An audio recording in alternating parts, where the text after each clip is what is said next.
요한복음 12장 1절부터 11절입니다. 6월절 엿새 전에 예수께서 베다니에 이르시니 이곳은 예수께서 죽은 자 가운데서 살리신 나사로가 있는 곳이라. 거기서 예수를 위하여 잔치할세 마르다는 일을 하고 나사로는 예수와 함께 앉은 자 중에 있더라. 마리아는 지극히 비싼 향유 곧 순전한 나드 한 근을 가져다가 예수의 발에 붓고 자기 머리털로 그의 발을 닦으니 향유 냄새가 집에 가득하더라. 제자 중 하나로서 예수를 잡아줄 가룟 유다가 말하되 이 향유를 어찌하여 300데나리온에 팔아 가난한 자들에게 주지 아니하였느냐 하니, 이렇게 말함은 가난한 자들을 생각함이 아니요 그는 도둑이라. 동계를 맞고 거기 넣는 것을 훔쳐 가밀어라. 예수께서 이르시되 그를 가만두어 나의 장례할 날을 위하여 그것을 간직하게 하라. 가난한 자들은 항상 너희와 함께 있거니와 나는 항상 있지 아니하리라 하시니라. 유대인의 큰 무리가 예수께서 여기 계신 줄을 알고 오니 이는 예수만 보기 위함이 아니요 죽은 자 가운데서 살리신 나사로도 보려 함이러라. 대제사장들이 나사로까지 죽이려고 모의하니 나사로 때문에 많은 유대인이 가서 예수를 믿음이러라.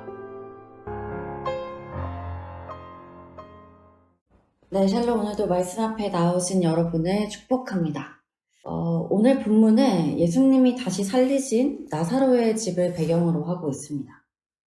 예수님은 이전 죽은 지 나흘 된 나사로를 다시 살리시는 기적을 행하셨죠. 그리고 지금 그 나사로의 집에서 나사로를 살리신 예수님을 위한 잔치가 벌어졌습니다. 나사로, 마르다, 이 마리아, 이 3남매는 각각 역할을 맡아서 이 잔치를 준비했는데요. 마르다는 잔치를 위해 분주히 음식을 만들고, 나사로는 예수님을 비롯한 손님들과 함께 앉아서 이 손님을 대접하고 있었습니다. 그리고 마리아는 가장 특별한 일을 행합니다. 바로 3절, 지극히 비싼 향유, 곧 순전한 나드 한 근을 가져다가 예수님의 발에 붓고 자신의 머리카락으로 예수님의 발을 닦은 일입니다. 마리아가 예수님의 발에 부은 이 나드 향유는 이 히말라야의 깊은 산중에서 서식하는 감송나무 뿌리에서 추출하는 것으로 아주 귀한 향유라고 알려져 있습니다. 그래서 인도에서 수입해가지고 팔곤 했는데, 이 나드는 특별한 경우에 사용했고 또 손님이 오면 이 기름을 발라주곤 했다고 합니다. 그런데 이 나드 향유를 마리아는 무려 한 근을 가져왔다고 기록하고 있어요. 나드 한 근은 어느 정도일까요? 약 327에서 340g 정도 하는데, 우리가 조금 더 이해하기 쉽게 환산을 하면 350ml에서 800ml의 양이라고 할 수 있습니다. 우리가 뭐 올리브영 같은 데서 향수를 사면 한 30ml? 아니면 뭐 100ml 정도를 사곤 하는데, 한 근은 그것보다 훨씬 많은 350에서 800ml였다는 거예요. 우리가 요즘 사는 향수값도 그렇게 싸지 않은데, 이 시대에 한 근의 향수였다면 그 값도 어마어마했을 것입니다. 나드 한 근은 이 5절 가룟 유다의 말에 따라서 300데나리온의 가치를 가지고 있었다고 알 수 있는데, 한 데나리온은 노동자들의 하루 일당이었다고 합니다. 그래서 300데나리온은 무려 1년치의 연봉이었던 것이죠. 하루 8시간을 10,000원으로 잡고 300일 정도 일했다고 치면 약 2천만 원이 넘는 그 이상의 값이 아닐까 싶은데요. 이러한 돈은 이 당시 처녀들의 결혼 지참금에 해당하는 정말 큰 액수였다고 합니다. 하여튼 이런 사실로 보아서 마리아는 1년 그 이상의 시간 동안 모은 돈, 어쩌면 여자이기에 경제활동을 할 수 없었던 마리아가 그 가정에서 정말 조금씩 모아온 전 재산을 가지고 이 나드 향유 한 근을 샀을지도 모르겠습니다. 그렇다면 마리아는 왜 이렇게까지 비싼 나드 향유 한 근을 사서 예수님의 발에 부은 것일까요? 7절에 보니 예수님께서 이렇게 말씀하십니다. 나의 장례한 날을 위하여 그것을 간직하게 하라. 이 구절은 조금 난해한 구절로 알려져 있는데, 쉽게 해석하자면 마리아가 이러한 행동을 한 이유는 예수님의 장례를 위한 헌신이었다는 것입니다. 실로 예수님께서는 이후 유대인들에게 고난을 받고 십자가에 달려 돌아가시죠. 마리아가 예수님께 이 나드 한 근을 부은 사건은 예수님의 말씀처럼 이후 예수님께서 죽으실 그런 것들을 미리 예언하고 또 그 장래를 위한 것임은 분명합니다. 그러나 그 상징 뒤에는 예수님을 향한 마리아의 깊은 사랑이 있었음을 우리는 또한 기억해야 합니다. 마리아는 예수님께서 나사로를 살려주시기 전부터 예수님을 사랑했던 여인이었습니다. 그리고 오빠 나사로를 살려주신 그 기적을 통해 마리아는 더욱 예수님을 그리스도로 신뢰하며 사랑했을 겁니다. 그래서 예수님을 위한 이 잔칫날에 어떠한 선물보다도 자신의 전 재산을 내어 예수님을 위한 나드 향유를 사고 또 그 발에 부어드려도 전혀 아깝지 않은 그런 일을 행한 것이죠. 그러나 이러한 마리아의 행동을 비난했던 사람이 있었습니다. 바로 가룟 유다였습니다. 가룟 유다는 예수님의 12제자 중 회계를 맡은 자였습니다. 그래서 수계산에 굉장히 빠삭했던 사람인데요. 나드 한 근을 예수님의 이 발에 붓는 모습을 보자 가룟 유다는 바로 그 값이 300데나리온인 것을 알고 화를 냅니다. 그리고 5절, 그것을 팔아서 가난한 자에게 나눠주는 게 옳지 않겠냐고 막 화를 내죠. 이 말만 들으면 가룟 유다가 굉장히 가난한 사람들을 생각하고 그런 사람들을 돕는데 열정적인 사람이라고 우리가 볼 수 있겠지만 4절과 6절을 보면 이 가룟 유다는 돈깨를 맡은 회계로 계속해서 그 돈을 훔치는 자라고 말씀하고 있어요. 그러니까 즉 예수님과 제자들의 돈을 훔치고 있던 도둑이었다는 것이죠. 이 돈을 훔쳐 가난한 사람들을 도왔냐? 그렇지 않습니다. 가룟 유다는 가난한 자들을 위해 돈을 쓰는 자가 아니었습니다. 물질의 탐욕, 사로잡혀 있던 자였습니다.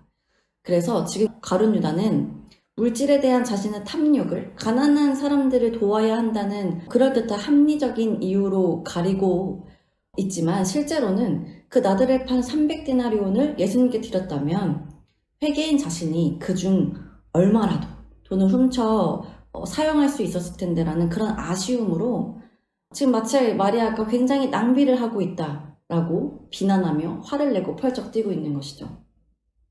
그런데 여러분 사실 이 말씀을 읽으며 우리도 솔직히 이 300데나리온을 예수님의 발에 그냥 다 쏟아붓는 건 좀 낭비라는 생각이 들지 않습니까?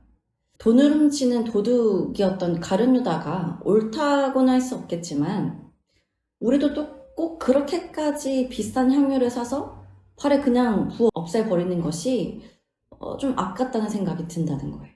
그 돈이면 가룟 유다 말처럼 가난한 사람도 도울 수 있고 정말 여러 가지 유익한 일들을 할 수 있었을 텐데 라는 그런 아쉬운 마음이 들지 않습니까? 그런데 예수님께서는 이 마리아의 행동에 대해 마태복음에서 이렇게 말씀하십니다. 어찌하여 이 여자를 괴롭게 하느냐? 그가 내게 좋은 일을 하였느니라. 그리고 이어서 내가 진실로 너에게 이르노니 온 천하에 어디서든지 이 복음이 전파되는 곳에서는 이 여자가 행한 일도 말하여 그를 기억하리라 라고 말씀하십니다. 우리가 보기에 너무 비합리적이고 낭비인 것 같고 사치인 것 같은 이 일에 대해 예수님께서는 좋은 일이라고 말씀하시며 이 마리아의 행동이 모든 사람에게 전하여지고 기억될 것이라고 말씀합니다. 왜 그렇습니까? 여러분 우리가 이 말씀에 가룟 유다처럼 돈에 초점을 맞춘다면 이 일은 낭비이고 비합리적인 일일 것입니다. 그러나 우리가 마리아의 이 일을 사랑에 맞춘다면 이것은 예수님의 말씀처럼 너무나 좋은 일, 두고두고 기억될 너무나 소중하고 가치 있는 일이라는 것입니다. 여러분 사랑에는 낭비가 없습니다. 사랑하면 계산이 들어가지 않아요. 사랑은 주고 또 주어도 아깝지 않는 늘 부족해 보이는 것이 사랑입니다. 지금 마리아는 예수님께 그 계산 없는 사랑, 자신의 전 재산을 내어 예수님의 발에 부어드려도 아깝지 않는 그 사랑을 표현한 것이죠. 반대로 가룟 유다는 예수님에 대한 사랑이 아니라 돈에만 늘 초점이 맞춰져 있었기 때문에 이 300데나리온이라는 이 가치에 더 중심을 두고 그것이 아깝다, 그것이 낭비다 라고 생각했던 것입니다. 여러분 우리도 생각해 봅시다. 우리가 정말 사랑하는 연인 혹은 가족에게 무언가를 줄 때 계산이 들어가던가요? 우리가 몇 년 동안 정말 열심히 모아놓은 돈이 있다고 칩시다. 그런데 우리가 사랑하는 가족이 아픈 거예요.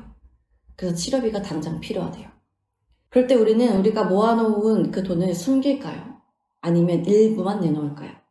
아마 우리가 정말 사랑하는 가족이고 연인이라면 그 돈을 기꺼이 내어놓을 것입니다. 남들은 그를 돈이면 죽어가는 그 사람이 아니라 더 좋은 곳에 쓸 수 있을 것이라 말하겠지만 우리는 아무리 죽어가는 가족이라도 내 돈을 그 가족을 위해 쓰는 것이 결코 낭비가 아니고 그 무엇보다 가장 가치 있는 일이라고 생각할 것입니다. 여러분, 예수님을 정말 사랑하십니까? 여러분들을 위해 그 목숨도 아끼지 않고 내어주신 그 예수님을 위해 여러분들은 무엇을 드리고 있습니까? 예수님께 여러분들의 시간, 물질, 달란트, 여러분들이 가진 것을 드릴 때 아깝고 낭비라는 생각이 드십니까? 조금 더 합리적인 일에 쓰고 싶다라는 생각이 드십니까? 그 돈이면 내가 사고 싶은 거, 내가 하고 싶은 어떤 것들에 쓸 텐데 라는 가룟유다와 같은 생각이 드십니까? 그렇다면 우리가 정말 예수님을 사랑하고 있는지 돌아봅시다. 그리고 예수님께서 우리의 삶에 행하신 그 은혜들을 다시 기억해 봅시다. 무엇보다 그 은혜 이전에 죽을 수밖에 없던 우리를 죄에서 건지시고 우리를 위해 대신 죽으신 그 예수 그리스도의 십자가 사랑을 다시 묵상하며 그 사랑을 깊이 깨닫게 해달라고 기도했으면 좋겠습니다. 예수님께 우리의 무언가를 드릴 때 마지못해서 아까운 마음으로 드리는 자들이 아니라 마리아처럼 정말 기꺼이 또한 기쁜 마음으로 예수님께 내어드릴 수 있는 우리 모두가 되기를 간절히 소망합니다. 함께 기도합시다. 하나님, 오늘 이 아침 말씀으로 하루를 시작하게 하시니 감사합니다. 오늘 말씀에서 무려 300데나리온의 향유를 예수님의 발에 부은 마리아의 모습을 보며 마리아와 같은 믿음이 있기를 소망해 봅니다. 그러나 말씀을 묵상할수록 우리는 마리아보다는 가룟유다와 닮아있다는 사실을 발견하게 됩니다. 가룟유다는 가식적이게도 마리아의 행동을 비난하며 그 돈이면 가난한 자를 도울 수 있었겠다고 화를 내었습니다.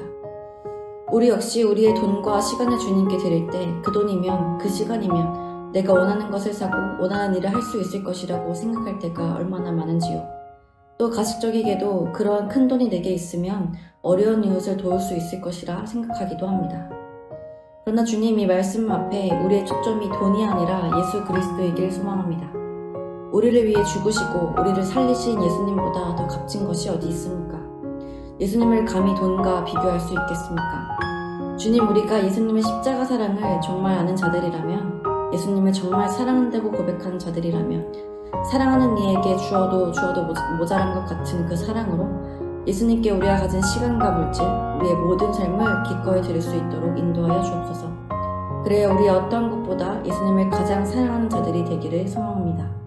오늘 이러한 가치로 하루를 살아가게 하시고 또 이러한 사랑의 고백을 올려드리는 우리 모두가 되기를 소망하며 귀하신 이름 예수 그리스도의 이름으로 기도드립니다. 아멘.